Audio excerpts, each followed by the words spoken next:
The Flash is one of the most beloved superheroes of all time. An iconic speedster with a heart of gold, an incredible rogues gallery, and some of the most mind-blowing abilities in comic book history.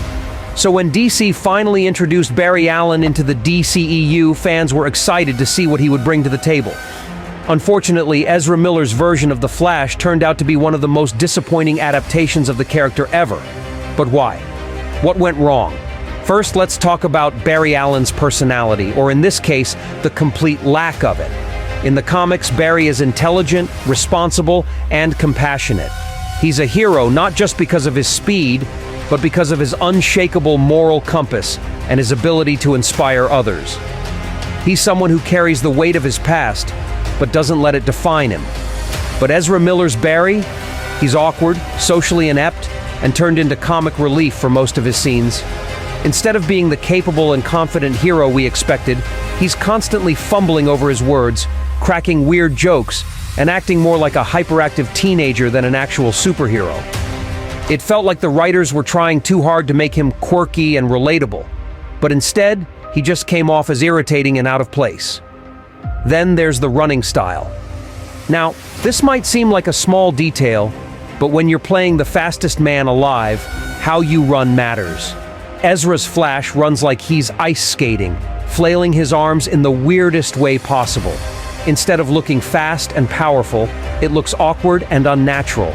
Compare that to how speedsters move in the CW's Flash, or even in animated versions. Those Flashes actually look like they're running at super speed, whereas Ezra's Flash looks like he's trying to keep his balance on an invisible treadmill. Another major issue? The lack of emotional depth. One of the most important parts of Barry Allen's story is the tragedy of losing his mother and his father being wrongly imprisoned for it.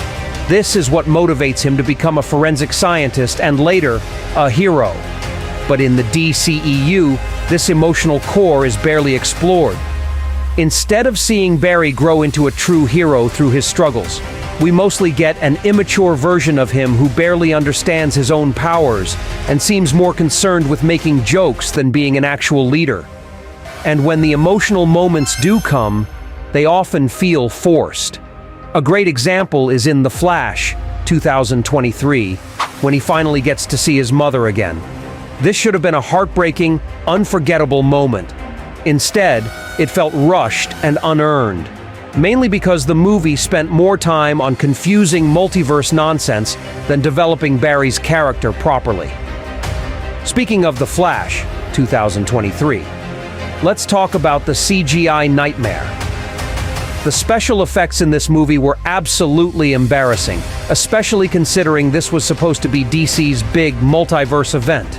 The time travel sequences looked like cutscenes from a PS2 game, the Speed Force had this weird plastic-like glow, and some of the character models, especially the multiverse cameos, looked so bad that they took people out of the movie entirely. And let's not forget the infamous baby shower scene, where Barry saves a bunch of CGI babies in one of the most ridiculous-looking sequences in superhero movie history. Instead of looking epic, it became a meme. Then there's the issue of Ezra Miller himself. Outside of the movies, Miller's real-life controversies and legal troubles made it nearly impossible for fans to separate the actor from the character. Many people felt uncomfortable supporting a movie starring someone with so much baggage, which only added to the overall negative reception of The Flash. And finally, there's the fact that Ezra's version of The Flash never really felt like the definitive Barry Allen. Unlike Henry Cavill's Superman or Gal Gadot's Wonder Woman, who owned their roles and made those characters feel iconic, Ezra's Barry Allen felt like a weird, experimental version of The Flash that never quite worked. Fans never got to see him truly evolve into the hero we all know and love. At the end of the day, The Flash deserved better. A character as legendary as Barry Allen should have been portrayed as the heart of the Justice League, the man who outruns time itself, the hero who never gives up. Instead, we got an awkward, goofy, and inconsistent version of him that never really lived up to his full potential. Hopefully, in the future, DC will give us a Flash that truly honors the legacy of Barry Allen. Because when done right, The Flash is one of the greatest superheroes of all time. Do you agree? What did you think of Ezra Miller's Flash? Let me know in the comments.